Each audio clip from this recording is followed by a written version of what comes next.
I've made it. About bloody time and all. We'll close the door.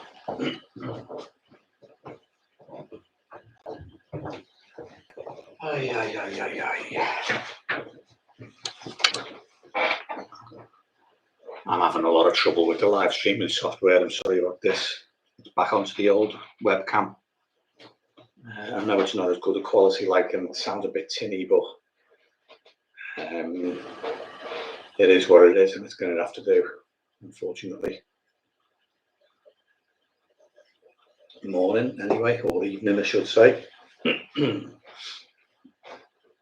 Welcome to another Wednesday night. It's going to be slightly less than an hour tonight, and knock it off at 9 o'clock, I think. That'll be it. So, right, who's online? Say hello. Let's see who's here. Louis, all right, mate? Back to basics always seems the best in most scenarios. It is, mate. Just don't overcomplicate things. A number of times I've gone off on a tangent and, you know, ended up using some half-baked rig and ended up not catching very much and going through blank spells and stuff like that. And in the end, you just have to say, well, go back to what works. And I always end up going back to what works. Had a cracking weekend, by the way. Hey, broke, don't fix it. That's right, mate. I had 3 on Saturday afternoon, one after the other. I rocked up at the lake at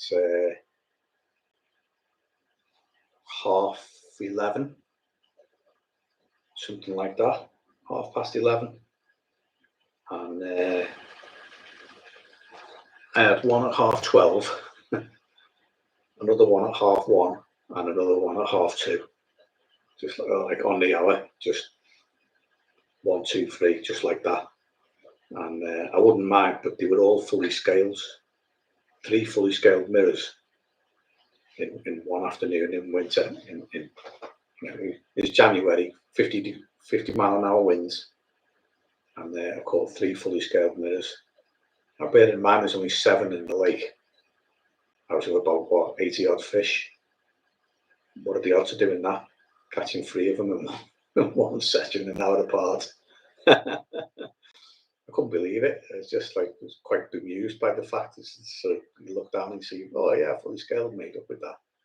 And then you get another one and you think, wow, what are the odds of that? And then the third one comes along. Just unbelievable. For the January session as well, just lost. Didn't know what to say or anything, just speechless. It's a cracking result for me, but I don't think I'll ever repeat that again. I know I've repeated the session, like I've caught 3 in an hour before Christmas, between Christmas and New Year. So I know I can catch 3 fish in a day from there in winter, but 3 of the fully scales, what are the odds?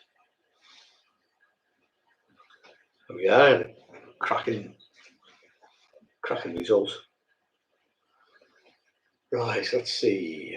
Danny, stick to the basics. Always said this. See a vlogger on the river, a 1 month road night, huge camera, 3 GoPros, sat there with a mobile phone and a GoPro on my head. Yeah, that's all you need, Danny. Have you seen my filming setup now, Danny? Have I showed it to you? My filming setup.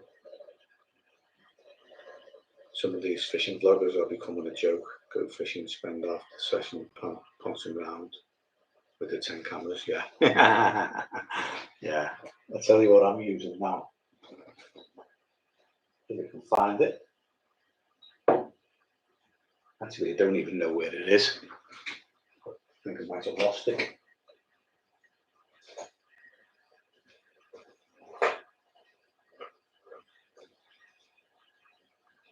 I think I lost it.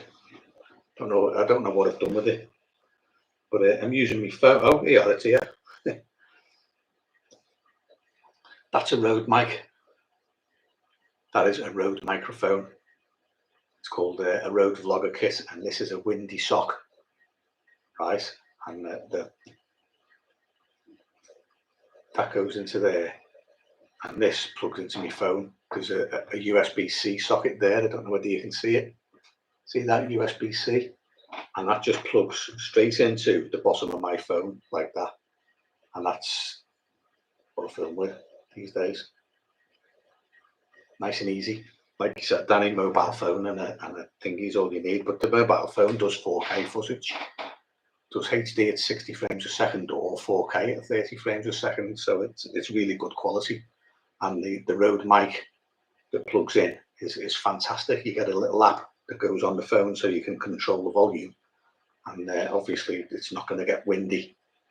You cut down on that goes through the microphone. Rode Vlogger Kit it's called. And it comes with a little handheld tripod with a light on it. You can put a light on top of your phone and it holds your phone with the microphone on it and a light. So it's fantastic, mate. It cost me about 80 quid at Christmas, 90 quid from Amazon. But, it worked a treat. I've tested it in here. I haven't made any videos with it yet, but I've tested it in here and it's fantastic. So that's what I'll be using from now on. So I don't need to bother with the DSLR or the video camera. I can just use that. Nice and easy. I'm convinced scale pans of fish hang together. Could be, mate. Commons, mirrors, I don't know. But the fully scaled, maybe they do hang together, I don't know. But it was bizarre catching three out of 7 fully scaled in the lake in 2 hours in January. Is just, what are the odds of doing that? Cracking results. I mean, they weren't massive fish. Like, I think the smallest was 13.4 and the biggest was 17.4, and I think the other one was 14 something. I can't remember. It's in my photographs. But yeah, it's just a cracking result for a January day. The 50-mile-an-hour wind. My camera blew over twice. My tripod, which is ridiculous. So yeah, but all in all, like, I had a pretty good day on Saturday. Like, it's just everything aligned and fell into place, and I did rather well. Compare that to last week when I couldn't get a swim. You know, there was 6 anglers on last week and I couldn't get anywhere near the fish. And this week there was only 2 and nobody anywhere near them. So I was quite lucky this week, and there wasn't many on. Maybe the weather put them off, I don't know, but it's a cracking result for me. When I say mobile, people are shocked. Yeah, well, I'll tell you what, mate, this is class. That's an S10. I think it's about 2 years old now. But like I said, it'll film in HD. It's absolutely class, and coupled with the Rode microphone to boost the audio, it's spot on. You don't need anything else to do vlogs and stuff like that. You certainly don't need 10 cameras or all kinds of different cameras. Mind you, I've got 4 now, haven't I? I've got a DSLR, a normal video camera, HD video camera, my phone, and my drone, because I've got a Mavic Mini as well, which is essentially a camera. So I've got 4, but I promise I'm not getting any more. I'm done.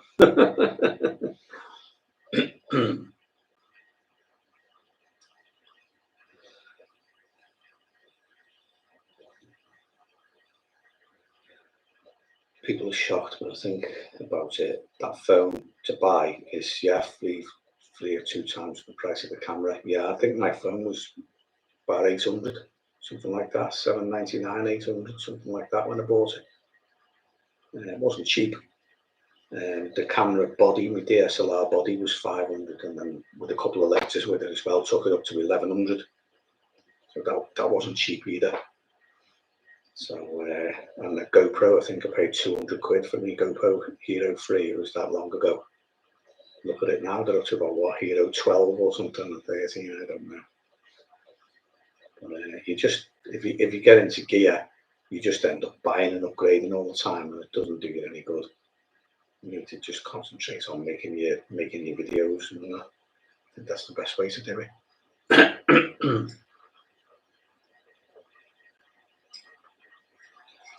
House banned since Monday, tested negative.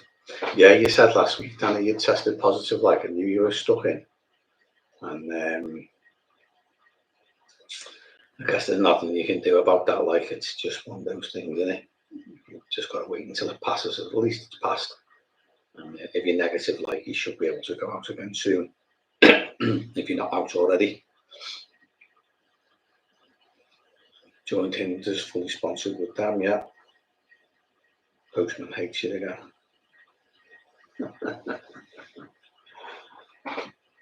Mason, keeping him in a job. He should be loving you and grateful to you for ordering all this stuff, keeping you in a job, or you're keeping him in a job, I should say. But yeah, to do some good gear, Hinders, like, but I find it too expensive, mate. The nickname is Swindlers of Hinden. And you see the price list, like, you'll understand why.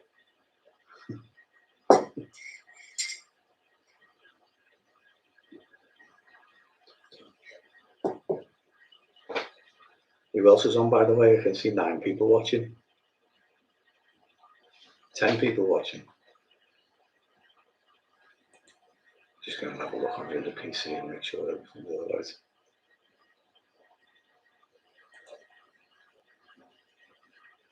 Yep, looks okay to me. Yeah, I've the live streaming software, by the way, that I've been using, with the microphone and stuff like that. I've set it up for my bird cam.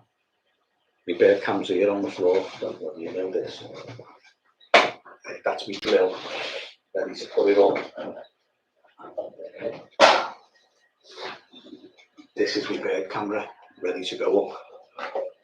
Nest box, ready to go on the wall outside. Little hole there. There's a camera up here looking down. And I'm hoping that you're going to get some little birdies in it later on.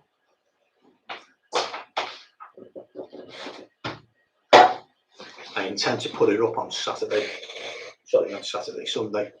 Go fishing on Saturday. So that nest box will be on the wall on Sunday, and it'll all be wired in and working. And the other live streaming software I've been using will be piping that out on another channel. So I'll be stuck with me webcam for the foreseeable future. Mr. T, all right, mate. Good to see you. As I say, I've used some of the gear for I think 2 years now. Love the Mark Pollard crown base and the ellipse barbel. Yeah, I used to use the ellipse years ago, and then they stopped. I was using them around 2004, 2005 for barbel, the ellipse, and they were great. And then the company that made them stopped doing them, and for years you couldn't get ellipse pellets. Danny, and then all of a sudden, a few years ago, like swindlers, sorry, I was going to call them swindlers again. Hinders started doing them again. The crackers, the ellipse, mate. I've still got some of my old ones left from 2004. They're like 18 years old now. 18 years old. And you know what? They still catch. Yeah, those videos I did on River 7 when I was putting ellipse pellets on and super gluing them either side of the hair, they were 12 years old, those pellets, when I was catching barbel on, because pellets don't go off. They're pretty good, like, for keeping shelf life. 12 years old they were. So as long as you store them sensibly, they'll last forever. Mark, hi mate. Thanks for the advice and how how-to videos you make. I just wanted to ask you, do you think there is a divide between some coarse match type anglers and carp anglers? Yeah, there is, mate. There always has been. It's they're always taking the mick out of each other. You know, they're always complaining about each other. Matchmen are generally known as nods who sit on boxes, loans, and you know, they're always moaning about carp anglers camping and taking up swims and stuff like that. I kind of sit somewhere between the two. I'm a carp angler out and out, but I am an angler, not a camper. I don't night fish at all. You know, one thing you'll notice, Mark, is all the videos on my channel are all filmed in a day. There's no night sessions or anything like that, or very few. Once a year, I might go on a social with a few of my mates, like for a day or two. But most of the time, my sessions are 6 hours. And when you've only got that much time, you've got to go after them. Make no mistake about it. Like, you've got to be on those fish and you've got to find them. And I spend most of my time looking and watching and working out their behaviour. And that's how I manage to catch so many fish. You know, if I go onto a lake, there'll be people camped out all night and they've had hardly anything. Like on Saturday, there was 3 guys on Saturday when I arrived at 11:30 in the morning. They'd been on all night and had 1 fish between the 3 of them. And I had 3 in 2 hours.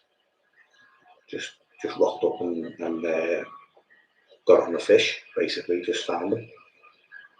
So it's, I'm kind of like, I do use little and often with me feeding, like a matchman does, to try and attract fish and get them feeding and competing in my swim. So kind of half and half between the two, mainly carp, but I'll use whatever tactic I need to on the day to get the bite. And I think that's probably the best way to fish. I'm mega efficient. I can move in minutes, literally. Just a case of winding the rods in and them off, fold my chair and go. You know, I don't take a lot of stuff with me. Like, I have a chair, a rucksack which got some sandwiches in, and my camera and stuff like that, and my hold all. And that's about it. I travel light. And I quite often, the other week I moved.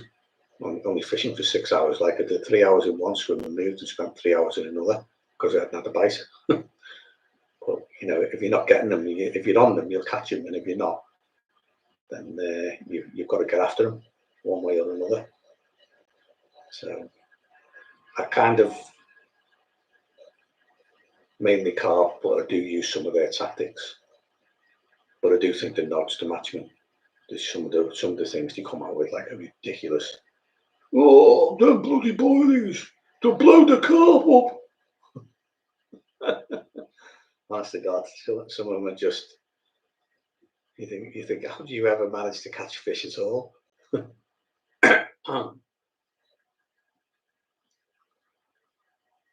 Yeah, you say what you use. Go fishing. Use the ellipse, barbel, bomb, ground bait, Caldwell, new ground bait,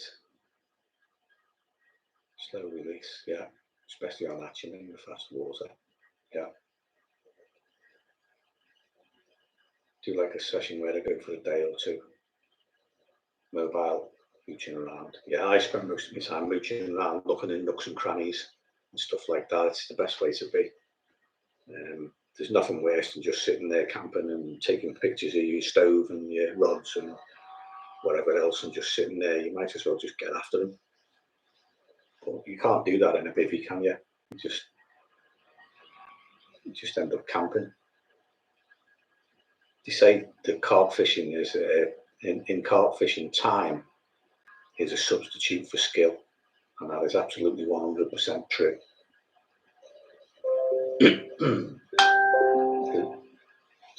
Someone wanting to join the Northwestern Cheshire group, I'll have a look at them after.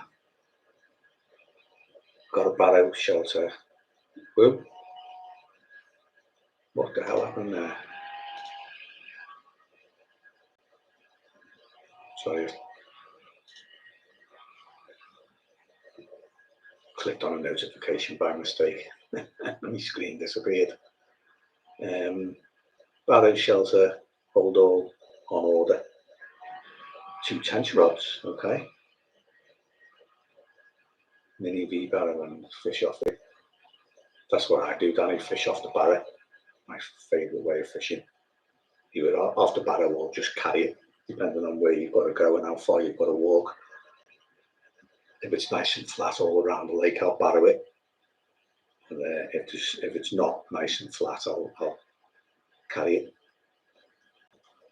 And it's a good way to fish. Where are you thinking of going, Danny, with the tension rods? If you don't mind me asking.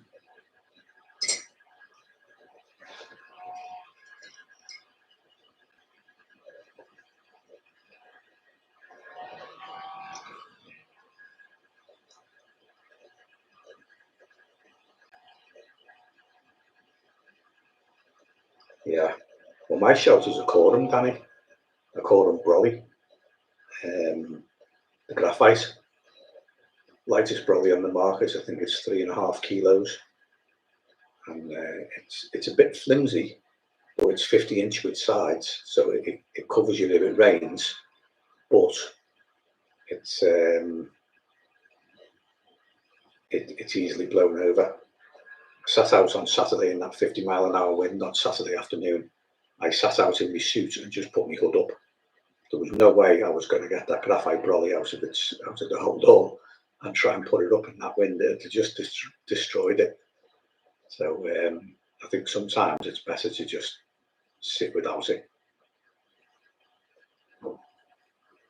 Work parties on Linvale, so you're thinking of there. Right, okay. Corn, bought it from me 5 years ago for 30 quid. Yeah. Another one, Martin Milner. You on it now, Martin? Just wondering. I mentioned the Northwestern Cheshire group, Northwestern Cheshire Angling group, and then someone else pinged in. Just wondering if any of you are here now. You just applied. I'll sort it out later. Yeah, Linvale, mate. I was thinking of Sandy Way. To be honest, that's especially the big lake. There's some donkey tension there, mate. Absolute lumps. They certainly did run well into double figures. So that's where I was thinking of going. I was thinking of because it's such a hard carp water, and it'd be difficult to target on short sessions. So I was kind of thinking of, well, if I widen the net and aim for bream and tench as well, because the bream are well into double figures and the tension into double figures, and the carp are into the 40s. And if I widen my scope, I might get a hit on one. Don't know.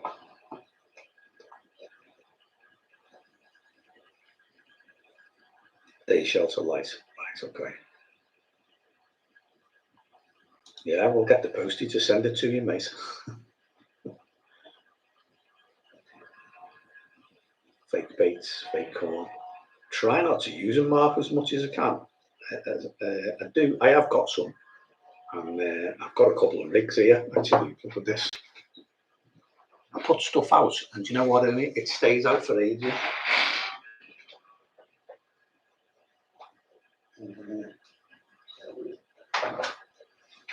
There we go.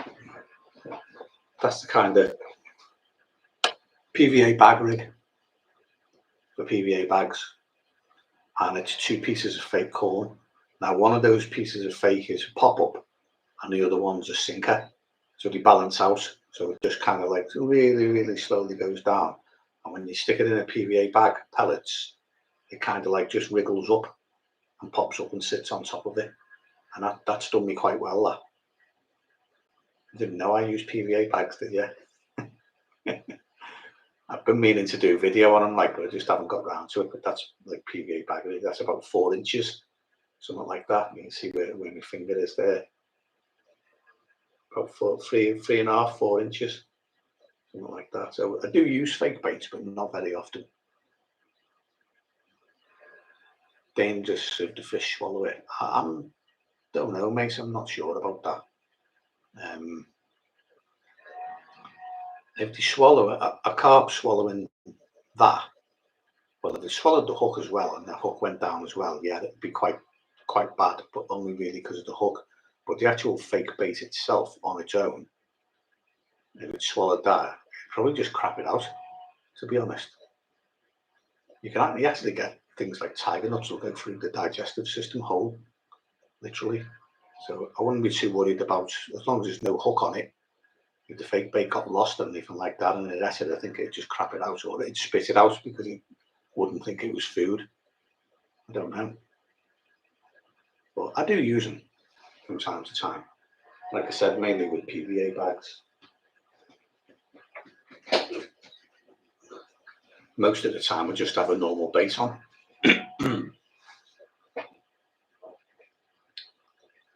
But yeah, so some waters are actually banning fake baits, Mark. Some you can't use them.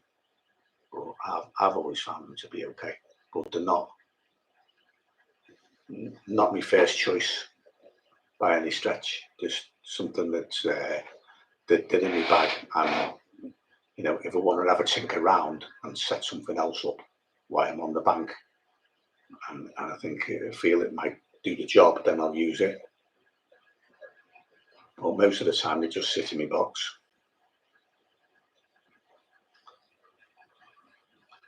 You've dropped the WAA after the Fleet Lake, did you, Heading? Might rejoin this year, I'm sure. Made a few mates annoyed at the idiots on proper waters like more quarry. Yeah, well, there was a notice on Facebook, on the Warrington Facebook page, Danny, that one of the bailiffs was assaulted this week.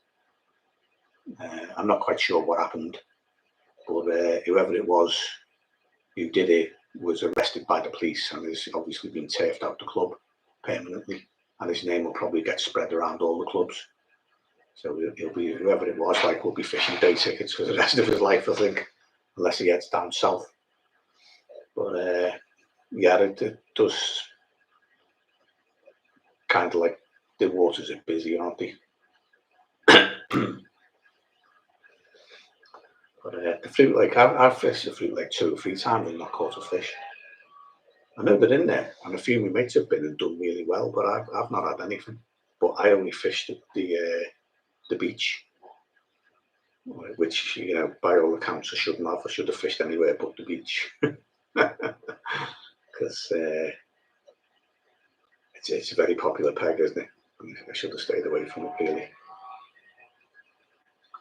think the fish eat it, but of the things we put in, like real buoys and food, the carp would realise it's not food and eject it. Yeah, I think some of them are infused with flavour as well, aren't they, to give the impression that it's food, so maybe they wouldn't. But it's, the way I always see it is it's on your rig, and unless you actually lose your rig, it's never going to get to eat it. There's one way of looking at it.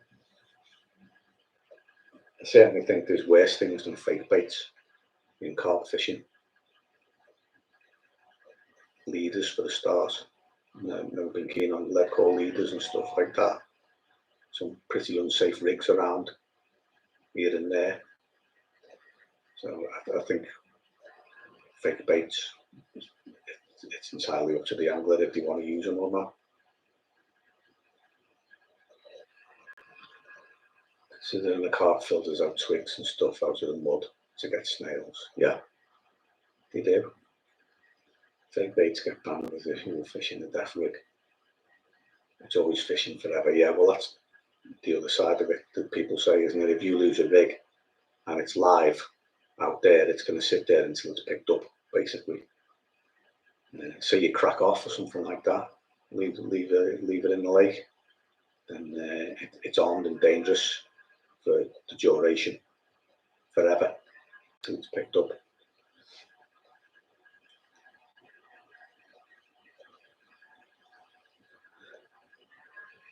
Fleet Lake, it's changed carp behaviour. When I fished it for roach, you'd see the carp show a lot. Last few times I went for a walk up there, the pressure had knocked them. I didn't see any. I quite like it when it's like that, Danny, when the pressure starts to knock them, because it kind of puts people off.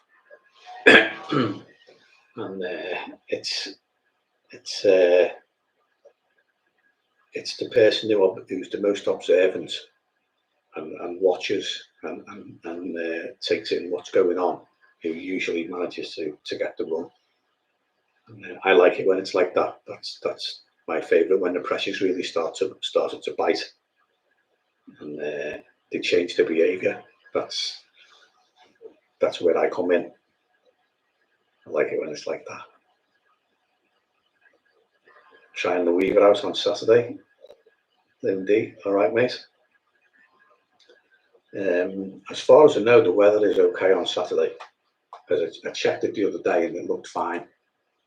So I'll just check it again for you now, like, and see. Got the BBC weather on here. Let's have a look. I'm looking at the weather for Chester. Oh. Yeah, it looks okay. 20% chance of rain in the daytime. Maybe a little bit more around about 5 o'clock, but it's getting dark then anyway. So it's looking like a dry day, and the temperatures are up to 10 degrees in the afternoon, which is quite mild. Fancy my chances, providing there's not many people on the lake on Saturday. I'll fancy my chances in that.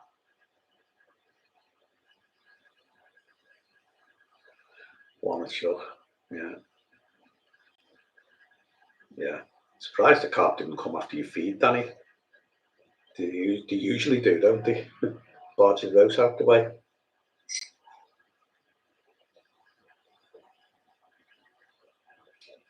Yeah. Surprised he didn't cast at you, Danny, or ask you to move out the way so they could get the fish.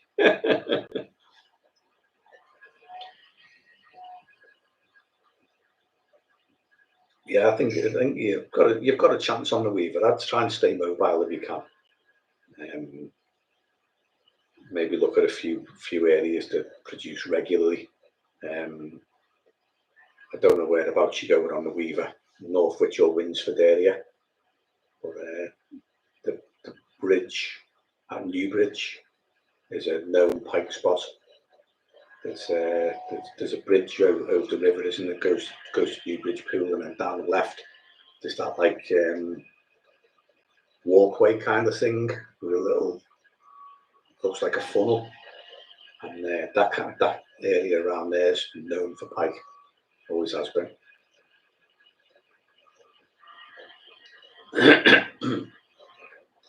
Last time I went to weaver, the lad had a bucket of maize poured in 10 kilos. It's nothing that, Danny. There's a lot of carp in there, and they'll polish off 10 kilos, no problem. You scoped out your spots. The boatyard, Marshall's Arm above the boatyard. Anywhere like that, they're all known spots for pike as well. I haven't got a Northwich card anymore, like I let mine go. And my Winsford card, I haven't got one of them either anymore, but I've been in both of them at one time or another.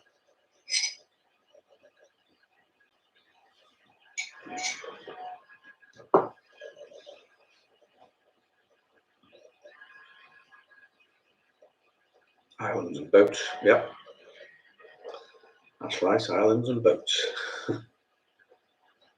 It's a good carp river, the Weaver as well, like that Northwich stretch. It's got a cracking mirror in there. It's about 27, 28 pounds. I don't know whether you've seen a picture of it. 3 scales on its side. Looks like someone's just drawn 3 scales down the side of it.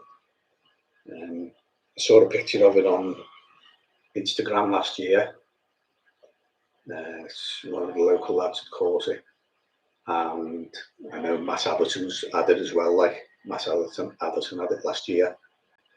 I think it was about 27, something like that. Cracking fish, absolute cracker.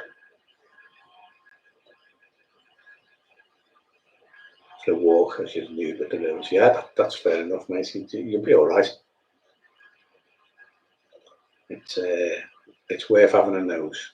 I don't think you'll see any pike striking or anything like that. But you know, you can have a look at the features, boats, turnaround points, boat entrance to the boatyard, stuff like that. You're not just looking for them for pike though. Just think of the carp as well, because there's plenty of carp in that stretch too, and they do come out in winter. In fact, the boatyard is known for it. It's a hot spot for carp.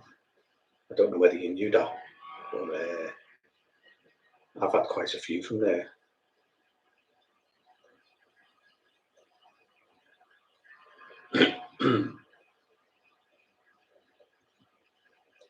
Best thing I ever did was shove a GoPro on my head on the island.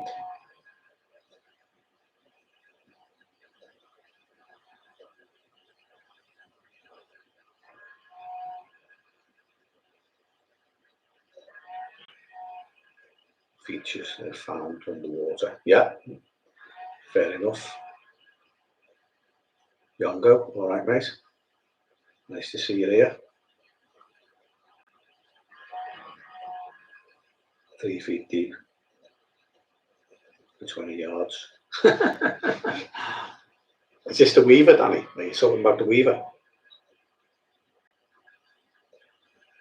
I've never come across anywhere on that river that's 3 feet deep for 20 yards. Do you mean 20 yards along the bank or 20 yards out into the river? There's loads of it's 3 feet deep, 20 yards, 100 yards even. It's there's like shelves on either side, isn't there? 3 feet deeper. Not making any sense, mate. 3 feet deeper. Should have a go for the carp there, Danny. Oh, right, okay, yeah. 3 feet deeper. Crikey, mate, that must be nearly 20 odd foot deep. Because from what I can remember, the middle of the river was about 16 or 17 feet deep. Like one big hole in the riverbed, yeah. Understand. And of course, the fish will sit in it because it's out of the flow. Yeah. If you stumble across places like that, mate, there'll always be holding areas then. There'll always be worth fishing.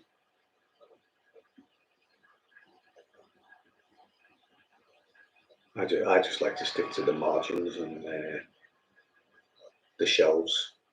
Well, we always fish on the shelf when the carp fishing. Like I don't think any of my carp, well, apart from the winter ones at the boatyard, most of them came within, within a couple of feet of the bank where the water was 3 feet or less. Watercraft time on the bank, yeah. You get yourself a deeper, Danny. I've got one. Mind you, I've had it 3 years now. 3 years this January, and I've used it 3 times. Once a year. I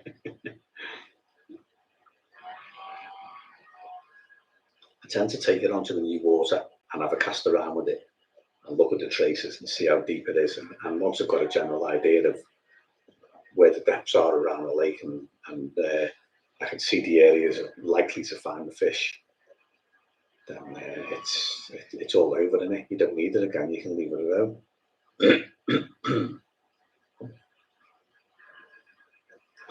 Look for historic pics when it was being dug. No river fills in a deep hole. All the features are there. Yeah, I've not seen any historic pictures of the weaver, to be honest. I've not done my research that well. I've spent a few years on the river. I spent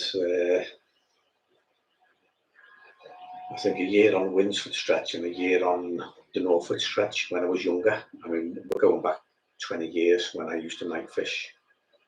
You know, I used to do a bit of baby fishing back then, and I spent a few years on the river in different stretches, and I did quite well. Like I had a few 20s out.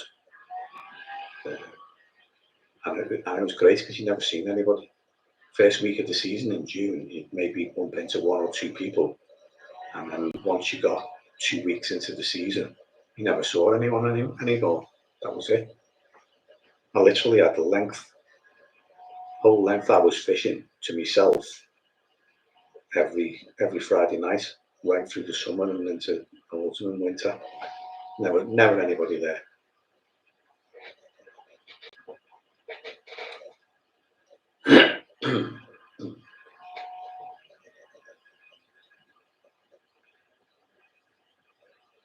And don't turn off completely if left for hours.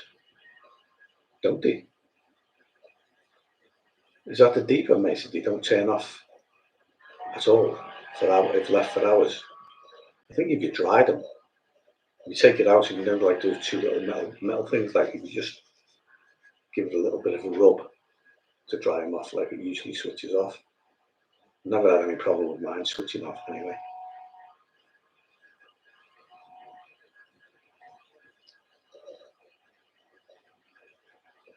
Crying, wasting his time with no fish as he casts his deeper out. Oh, GoPros, right, okay. Yeah, I've got a GoPro with it, don't use it anymore. Occasionally I stick it to my landing net.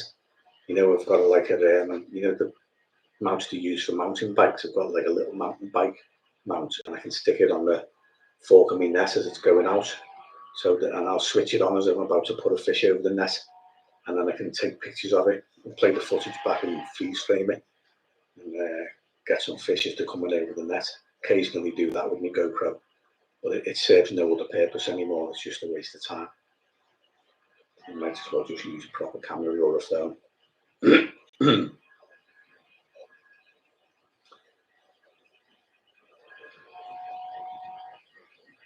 Adjusted the shell front of the now.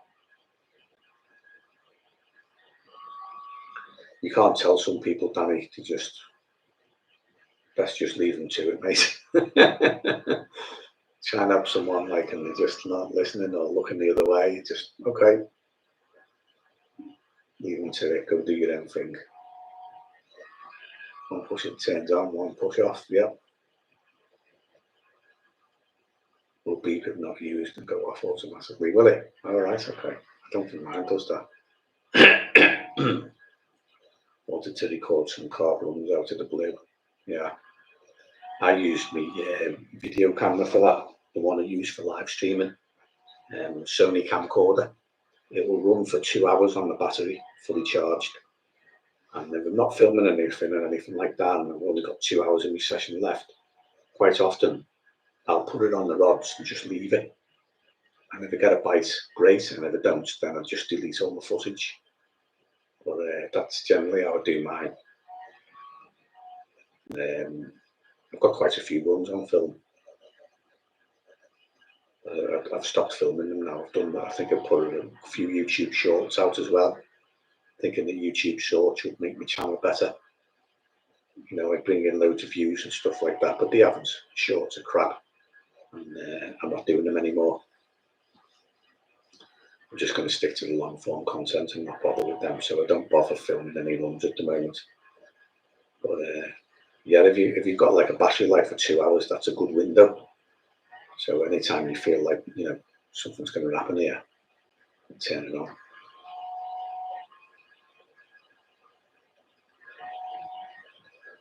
So I met Carl and Alex on the 7 once.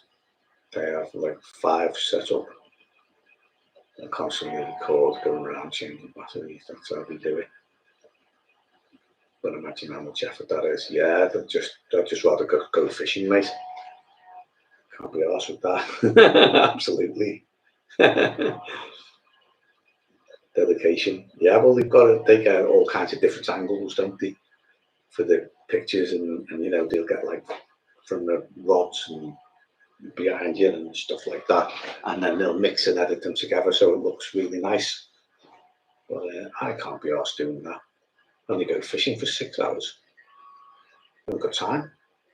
spend most of that looking for fish, and then we can get the rods in for an hour or two here and there. That's great, but I can't be arsed doing that. 5 different cameras and batteries and stuff like that. Just carry the stuff, for Christ's sake.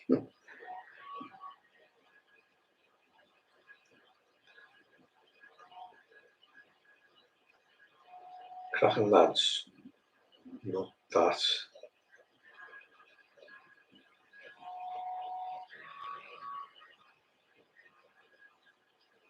Why'd you get every angle? Yeah. 40 mins on one bass is not enough, mate. 2 hours, much better. Plus 2 of them to film. Yeah, it's they've got it wrapped up, haven't they, between the pair of them. Like, but if you can do that in a team and work together with someone, it's always better. But I think most people who make videos like us were lone anglers. So I don't know about YouTube, but the fishing comes first with me, and I will put catching fish above filming, because that's what I'm there for, to go fishing. And I think generally, if I'm going to make a video, I've got an idea of what I want to do and where I want to be, and I'll just go and film it, no problem. But I don't do fly on the wall stuff or anything like that. It's 1 o'clock and I haven't had anything, and I don't know. I've got a pop up on one rod and a bottom bait on the other. Should have swapped them over, or should have wind them in, or should have changed the rig, or should have do this? And they're just waffling, and you can tell by some of them like that they haven't got a clue what they're doing. They'll sit there and say, well, I planked last night and I've got a pop up on this rod and I've got a bottom bait on that rod, and I heard fish jumping up the other end of the lake. And you're thinking, well, why aren't you up to the end of the lake, you stupid bastard? But that's part of the course with blogging, isn't it? They just pitch the tents and don't want to move.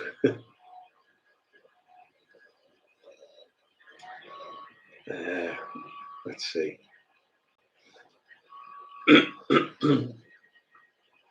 Best advice if you're looking to take it to the next level is just do what you're doing.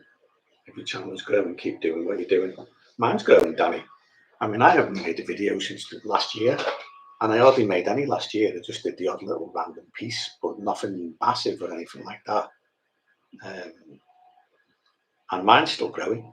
It only grows a couple of subscribers a day, but it gets plenty of views, and it's doing okay. It does need some new content on it though, and I've got a list of things I want to do. I want to film, and I haven't got around to it yet. But I'm so wrapped up in the water and fishing at the moment because I'm after the target fish and I haven't caught it yet. I actually don't even know if it's there anymore because some of the fish were rotted over Christmas. So I'm not going to give it too much longer, but I've decided to stick it till the end of February, and then I might just pull off and go to the easy water and do a film or 2. But I've got at least 3 in mind. Just a case of getting around to doing them.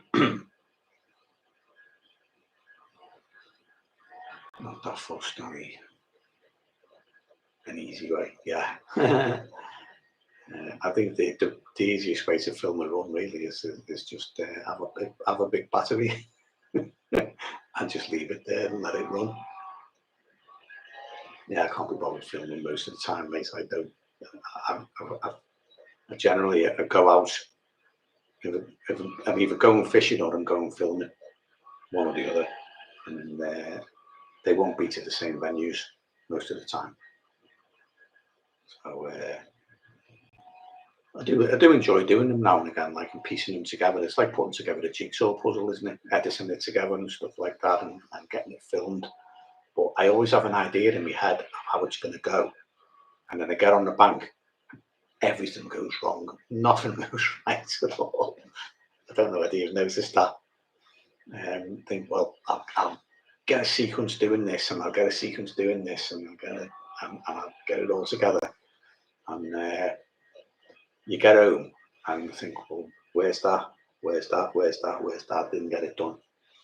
And you generally just have to kind of either go again or just make do. And I usually make do.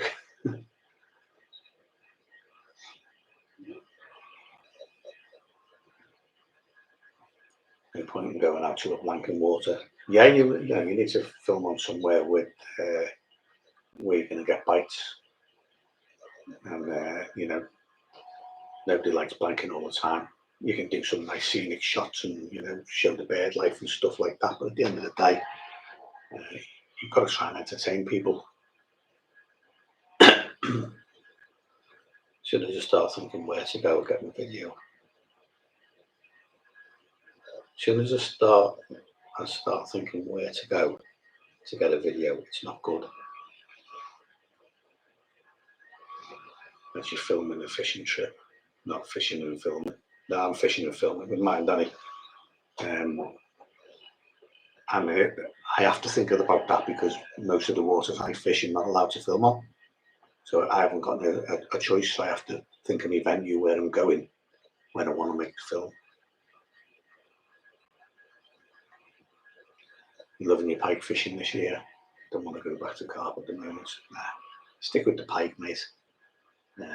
You'll be all right until about March. I think once you get to early March, like they're usually starting to group up to spawn, aren't they? Because they go early. It was certainly, we came out of lockdown last year, didn't we? I think in February, and I started fishing the brickies local to me. And the pike were in the margins, chasing each other. Or, well, they weren't chasing, they were following each other. But they were you could see they were getting ready to spawn.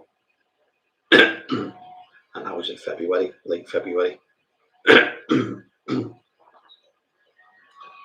Catfishing more this year, like in the perch. Yeah, I don't like catfish. I had some catfish videos on my channel and I've removed them all. I don't know if you've noticed that, they're all gone. In fact, I chopped a load of videos off my channel. I just got rid of them. I thought, don't like that, don't like that, don't like that. And I've cut them all right down. They're not there anymore.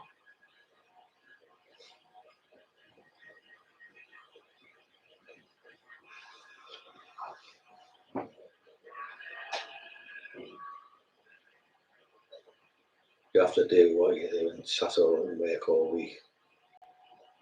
Thinking about doing it all week. Yeah. Yeah. Got to go back to work soon. I'm working from home this week and I'm working from home next week, and then we're on a phased return to the office. I ain't been to work with people in the office for nearly 2 years. I've been used to working at home, and I'll be honest, I don't want to go back. But they're dragging us back in. So, how unfortunate. The end is nigh, mate. You're absolutely right.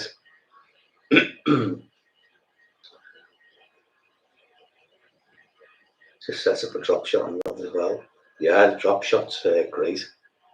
I scored really well on the drop shot with a little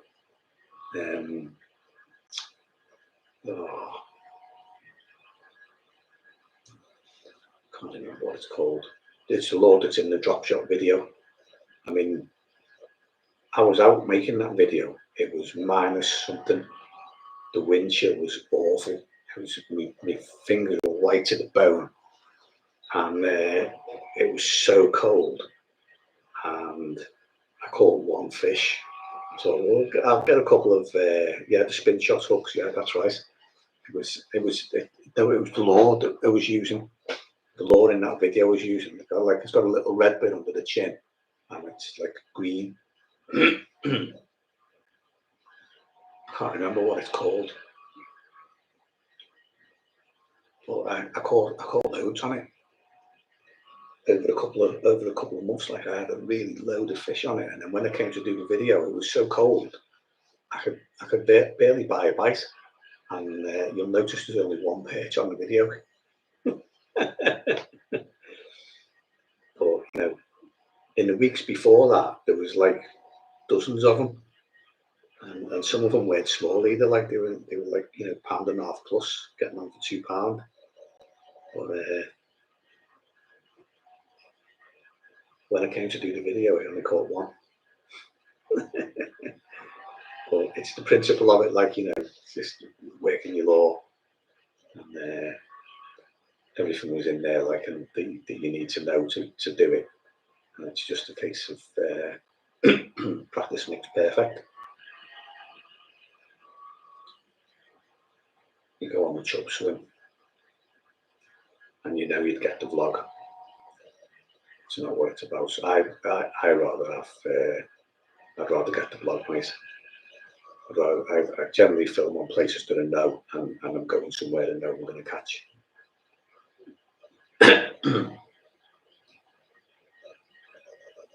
3 2 in. I'm hoping that's what I am, Danny. 3 and 2 in. Or it'll be alternative 3 2 in, and then 2 3 in the week after. Some of my colleagues have already gone back to the office because they'd rather be in the office than at home. So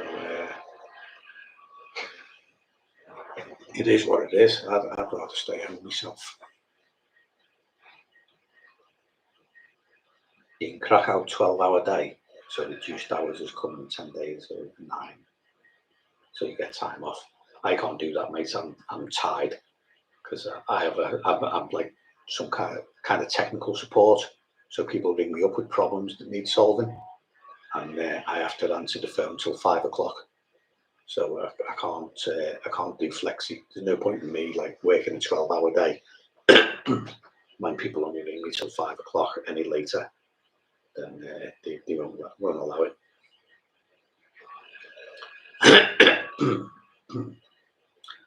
Not got the hooks, just bought the kits from the local tackle shop for now. Yeah, I'll do, yeah.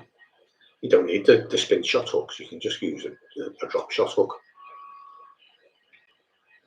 It still works just as well.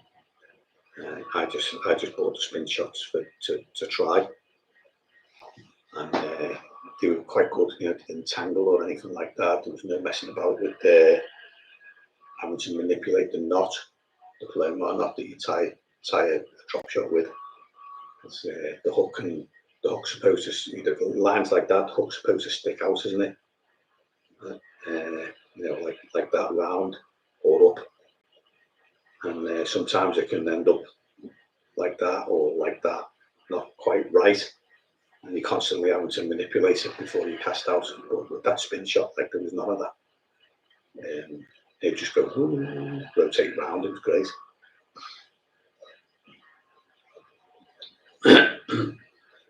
Yeah, you'll find it. You'll probably find it hard going at first, mate, until you get into it. And I've spoken to a few people who've said, you know, like, oh, I've got the jig fishing and I've been going and I'm not catching anything. And you get a lot of that, especially on the canal. The fish are very localized in little areas, and you know, you might only be like a little shoal of fish in the whole stretch, and you can be going for hours and hours and hours and not catch anything. And of course, 10 or 15 minutes in with no bites, and you're already, you know, your head's starting to go down. And it's quite difficult to concentrate sometimes. But that is literally what you've got to do. It's mad. I haven't done any lure fishing this year. I've just stuck with carp right through this year. I just found it easier.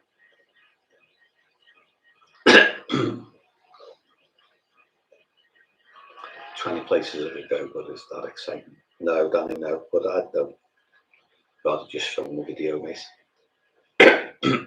Film what you know, and that way you know what's coming, and you can get the shots that you want most of the time. It saves time, as far as I'm concerned. One late 8 till 6.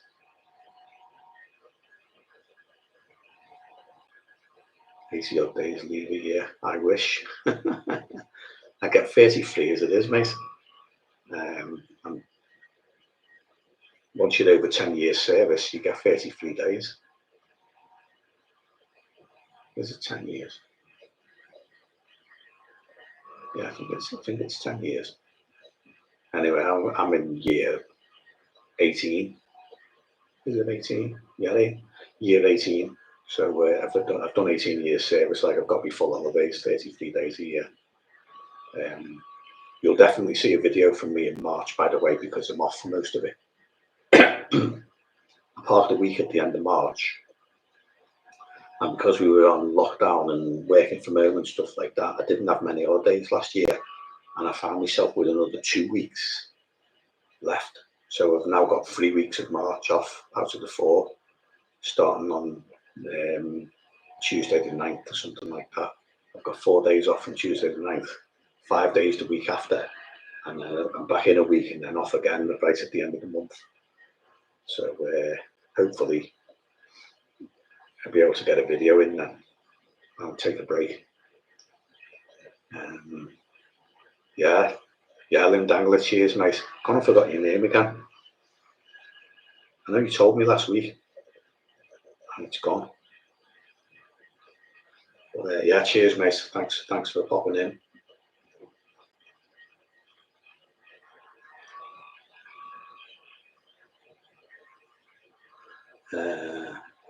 Full flexi days. Yeah.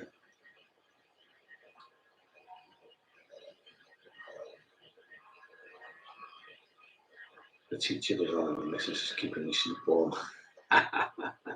Okay, mate. Cheers. Did you have a 0 sick leave as well in lockdown?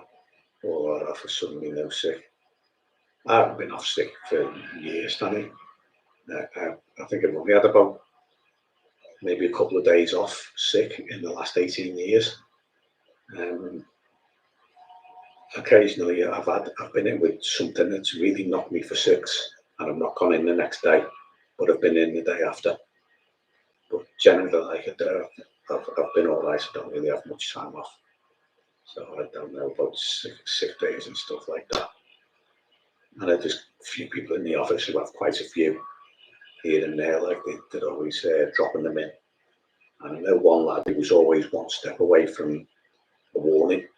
He had to watch his sickness, and he'd have so many sick days, which there's never anything wrong with him. Like he just have days, and then he knew he had to not have another sick day for so many months, and he'd mark it on the calendar, and then when it passed that point on the calendar, he'd bob another sick day in. So he didn't fall foul of the rules, because they do like return to works and stuff like that, don't they? And they're always going on at it. But yeah, I think most staff keep the sickness on a calendar, so they know when they can and can't throw a sickie. You were that lad years ago. So sick leave as extra annual leave. I've never done that, mate. I just go to work. Seeing as well fell off, you were using a new one. Yeah, 25-year-old you. Yeah, well, the lad who was doing it in our work was he was in his, I would say, late 30s, but he'd been doing that all his life.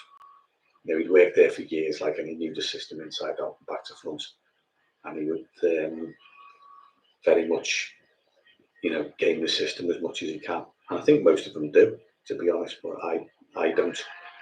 I've never given my manager any cause for concern on that. Like, if I can turn in a will one way or another, I've turned up for work when I've been sick. I've actually been sent home because it looked awful and I wasn't feeling well. I've actually thrown up in work and been sent home as well. But I'll always try and go in if I can.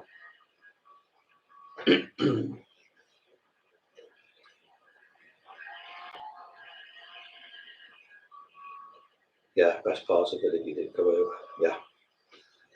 I don't think I'll go over. I should be all right, mate. Give you a verbal warning. Yeah. Yeah, I know some people who've had verbal warnings, like, and they do stick it in the disciplinary procedure eventually. But I think it'll more down to whether your face fits and if you get on with everybody, you know, if you mates with everybody, then you don't tend to pick on you. They tend to pick on the people who are, you know, maybe a bit off or not in the clique. You're not in the clique and you go off sick, like they tend to gang up on you. Yeah, if you knew the game, you knew. That's right, mate. Right, I'm going to call it a day. Yeah, you're more responsible now. Yeah, I think I am as well. I've always been responsible anyway. Like that's why I'm in the job I'm in in the first place. But yeah, I'm going to call it a day, mate. It's 9:05. Well, it's 9:15 actually. And I've done an hour and 5 minutes. Like I reckon that's enough. I want to see what this looks like as well, like on the screen when I play it back, because we're back on the webcam, aren't we? Right. I'll catch you next week, Danny. And vlog editing time, yeah, that's right. So you should be able to edit them between now and 11 o'clock. Cheers, mate. And everyone else as well, Mr. T. Mark was here before as well. Louis. I think that's it. Not many people have chimed in tonight, have they?